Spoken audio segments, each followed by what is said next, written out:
Sync, audio sync. Hi guys, how you doing? How's your week been? How's months been? I know I went chini ya maji mazona hii series ya Bit Entrepreneur, but because a lot was happening in my life. First of all, I was turning 27. Never mniishia happy birthday kwanza, and I'm accepting mpesa messages. So, in the past, I've been around. The last time we had an episode is around 5 weeks. It'll be around 5 weeks. Yes, I took a birthday break. Sorry, sikuambia. The birthday break had to happen. And now I'm back. So guys, how have you been? And today, every year, first of all, before I leave, are you tired of carrying your bag in any bag? I'm going to the job because of a tiny thing called a laptop. This is one of my favorite kiondos, maze. This kiondo shares your laptop. It's from by Kenya, and it goes for 1,500. So it's very simple. Look, it has leather handles. So you're working around now, you know you're carrying a laptop. First of all, just look at that. It just opens, and voila. You have your laptop out and your kiondo. It's very light. I follow Kenya as usual, of course, and let's get started with Bit Entrepreneur series as usual. And this week I just wanted to touch base and have a chat, not a lecture, so it's just a conversation between me and you as usual. And I've been thinking a lot about hardest business lesson I've learned, and I decided today I'm just gonna share that with you. One of the hardest, yani zile zenye they actually cost me money, they actually cost me time, they actually cost me my mental health. Leadership money has improved, but the first time I got my first investment, I know it was not a lot of money, obviously, so I'm not gonna brag about it. So it's not something to brag about. But the hardest part about that was spending it. We ended up spending that money in things that were not supposed to be spent on. And I mean, I keep telling people to have a strategy and have a model, but at that time when you're that young, there are so many things you want to buy, and there are so many things you don't know if you guys need it in the long run or not. I banked that money, but it gave me amazing lessons, because the next time I got my second investment, it was used, well, mostly carefully, and the third investment was used the best way ever. So about money, when you're honest, this is what I want you to learn this about from not just from me. I want you to learn your money language. Learn your money language, and then figure out how can I improve my relationship with money, or how can I improve my relationship with anything, whatever how that goes. Because it's very important for you as an entrepreneur to have a healthy relationship with money. Because sometimes entrepreneurs hold on to money so much that they don't end up expanding, so you end up staying small, not because you lack capital, but because you are afraid of taking the next step. That's one of the mistakes people have. So sometimes maybe you are spending, you go on a spending spree. Like the first time I went on a spending spree. It was beautiful. I made it rain. It was beautiful. But now the next thing is about relationship. And business is 90% relationships and 10% strategies and all this. And if you don't cultivate a relationship with your partners, with your clients, with your team, this entire shish's relationship, and you have to find your love. I don't know how that works for you, but a love language is important. I remember one of my mentors once said this on camera, and I was like, wow, mind blowing. He said, love is important in business. Hear that. Love is important in business. So I want you to ask yourself like this: what is your ideal company? How do you want your company to grow to become? How do you imagine that company look like? Personally, the company how I imagine Vakenya is gonna be, it's gonna be loved. I am looking for love, and I am trying to build this with so much love. And the hardest relationship to cultivate, actually, even cultivating a relationship with your team is not that hard.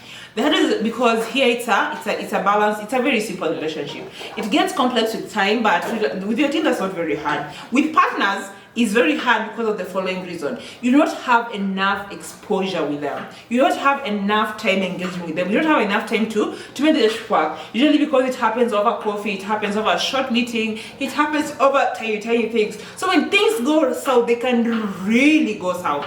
And when things go the right direction, they can really go the right direction. Because imagine one drunken interaction with a client, the partner might ruin the entire relationship. So if you choose to do brunch with your partners, you have to make sure you're not drinking away your even if they say it's a cocktail, it doesn't matter how they dab it, you see. As in those scientists, because you have very short exposure with this person and they're gonna judge you with that short exposure. So with partnerships, be very, very careful how you cultivate that relationship. Another hard lesson I have had to learn, this one, is about talent. First of all, if you're a small business or you're a startup, talent is not the most important thing for you, by the way. And I keep telling people this and they keep saying, no, I have to hire the best. Because usually when you see startups, when they get money the first time around, when they get serious money, the first time around, they go on a hiring spree of talent. And I know talent is important, but culture, how cultured are these people, the people you're bringing on your team, that is very, very important for you. Like, they have to align with you. Every time I'm sitting across an interview and just ask someone, if we are not aligning, there's no point for us wasting time. Mona, we shouldn't waste time. At least, even if it's just gonna align for a period of time, you don't have to align for the rest of your life with you, but your values have to align with my values. Like, literally, how I work, how the company works, how the team works. It's important for that to happen for us. Like, for Kenya, we work long. I don't think there's a team that works long hours than we do. I have people waking up at 4 and running through the entire day. I have people sleeping at midnight. So, and that is part of what you're cultivating. I mean, we're literally working ourselves, and I get that. And every time I keep telling my team, when you're having a break, please sleep, please rest, please go outside and do something that set your soul on fire. Please do these things that actually make you feel amazing. And that's the kind of culture I want to create for my team. That's the kind of culture I'm thinking about. So personally, I told myself, I want to create an environment where people still work, whether they want to work 8 to 10 hours a day, but they still work at their optimum. And that is not easy to implement. I'm not lying to you. For someone who is looking to build this kind of company, I know it's going to be very chaotic to implement, because there are not enough systems that guide this kind of working environment when someone works when they're optimal. Like, I'm okay with some of my team working from a mountain. For a product company, that is going to be one of the most interesting things I need to solve. How do I get packers to park at night, or to park during the day, or to do it? It's gonna be quite chaotic, even in manufacturing, from the manufacturing point of view. But I'm going to go down this. Another important lesson I have learned for the course of these 5 years is learn how to embrace change and embrace technology. I know this one is thrown around a lot, but not all technology is good for you. And not all technology is bad either. And not all technology must function for your company. But when you, especially as a business, you need to be experimenting with what works for you. Literally, like, just keep finding. When you hear these people are using this technology, just get it, test it out, see if it works for you or not. Test it, see how it works for you. Because for the longest time, first of all, before the person who is shooting this came to Kenya, I used to dread working with Photoshop. I just knew Photoshop was one of those things that I never have to learn, I never have to engage myself in, I never have to get to interact with Photoshop, for example. But one thing I've learned when I started working with Photoshop is actually I love designing with Photoshop. That is it's a very new thing for me. Another thing I also learned that Photoshop might be for me. And I wanna stay in this creative space. I don't want to leave the technology side. I don't want to leave the security part of the business. I do not want to go to management first of all. So if I'm not going to management, and I'm never going to sit on any board, not even for my company, please. Okay, so I am a shareholder, but I'm not gonna do that. I want to be in this creative space because young people have amazing ideas that I love hearing. They have interesting stories, and I realize I like them. I like it here. Even if you look at my business card, currently I've changed it. Lazy, creative. I just call myself director. Before I wanted to be in board meetings, before I wanted to be a decision maker. And I thought that was what was supposed to be. But I know I'm not happy there. Those things don't set my soul on fire. Board meetings bore me to death. You get what I'm going from this. It is not necessarily a role for you to be the CEO of your company. It's not necessarily a role for you to be a manager in your company. Point is, I want you to be open to possibility and try, when you're tapping technology, try and figure out where you fit in this rapidly changing world in a sense that actually works for you and makes you very productive. That's what I'm saying. Nothing crazy about it. I still love doing marketing for Kenyan. I still love being in this side of Kenyan. I love being behind the scenes, but I also love the creative side. So That is now the last lesson that I'm being told I need to stop rolling. Lessons, oh sorry, you're back again. So another thing that I learned is, you hear people telling you to have a website, right? A lot. It's thrown around your face a lot. And I fought having a website, and I still would fight if you're not sharing this model. And the reason why I'm telling you about the website is this. They never tell you the cost of running a website. It's already enough you're running Facebook, it's already enough you're running Instagram, it's already enough you're running all these websites. So there is this thing that I call SEO. There is the Google ads, the optimization for the content. The amount of content you need to create to make your website function is insane. The number of people working just onboarding like one product, and just onboarding shoes, the amount of work that goes into photography, editing, posting, writing, the copies, publishing, counter checking, ranking, just to mention a few, is insane. And if you don't have personally, I feel overwhelmed that I have a small team, or let's say you have a very small team that runs daily operation, and then you pile on your social media guy to run your website. You're wasting their time, you're wasting your time. Your website is not gonna make you the kind of money is gonna make you for a long while unless you invest in it. And because I know you're not running a lot of money as a small business owner, I just telling you, do not bother with the website. I'm telling you this with love. Join these people who are spending so much time on their website. Like if you're in fashion, join Kenya, but join existing marketplaces if you're a small business owner, and stop wasting your time and say, I want to design my own website. You don't need a website. Even Facebook has a whole marketplace whereby you could do your listing. WhatsApp has a catalog. What do you need a website for if it's not for catalog interaction? Unless you're trying to reach people. And there's a funny story. Kenyans don't buy from websites. Have you noticed?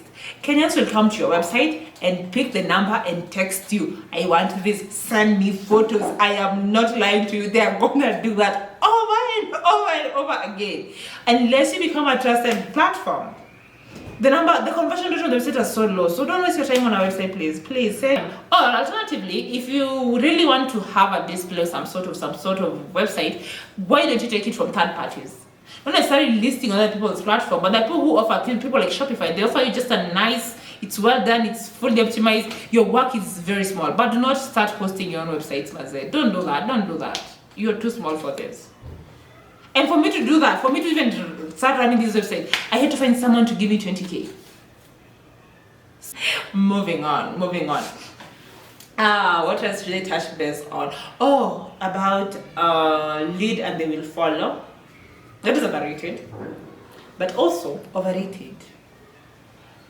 Your job as a leader, personally, this is my philosophy of leadership. My job is not to lead you so that you would follow, because I don't see that far. I'm not that well acquainted with everything. All I want to do for my team is show them that I am doing my best, and I hope every day when you come here, you do your best. And if we are all working towards a common goal, then that is okay at the end of the day, because if they follow my footsteps, it means I have to be someone who has secrets of the universe. I'm not that good. I'm just human. I am only human. So, lead them, they will follow. I don't like that phrase. You shouldn't tell your team to follow you. Because what happens the days you can't lead. My point is this for them. If you this know you're a good entrepreneur, this know how you're a good entrepreneur. Okay, not necessarily, I'm not a good entrepreneur. That is an operation. This is how you know you are a good entrepreneur. Okay, that's even worse. I don't know. This is how you know you have a better mindset. You want everyone in your team to be a leader, to think for themselves, to have autonomy, as long as they know you're working for the same goal. Have you seen how a football game plays? There are no winners, there are no losers. It's a teamwork. So leading at the influence means there is someone out there who is better than everyone else. No, it's a teamwork with a coach. And a coach does not say everything in the field. The coach tells you, try that, try this. They're all usually trying in the team. Try that trick, try this trick. I saw this trick. They're usually just showing the team that it is them that are gonna do what? Execute the skill. So they're not leading anyone for a whole team. And in the entire team, one is more important than the other person because the let's talk about football. The goalkeeper is gonna keep the balls from going through it, and when it happens, we try to. I don't know how football works. Why am I picking football? You get my point. You don't lead, and they will follow.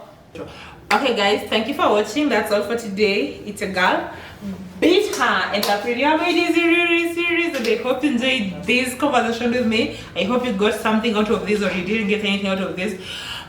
I just hope you enjoy my interaction. And lecture resuming from next week, every Thursday or Tuesday. We haven't decided yet. Depends on how rendering happens. So I think Thursdays are better bet. Every Thursday, because after lectures are back, and we are going to lecture 6. Bye guys. Enjoy your day. Remember, your laptop should not be lost when Kenya exists just 1500, and it's a security. Unless they know the secret, no one is going to think someone is carrying a laptop in a kiondo. And I hope we get to make a padded one that's going to actually protect it from literal spilling and stuff and kuanguka. But this one without padding is 1500, guys. Hope you support me. Na kama unataka kutumia mpesa, namba itakuwa hapa. Bye guys, enjoy your day. Cancel the call. Yep. And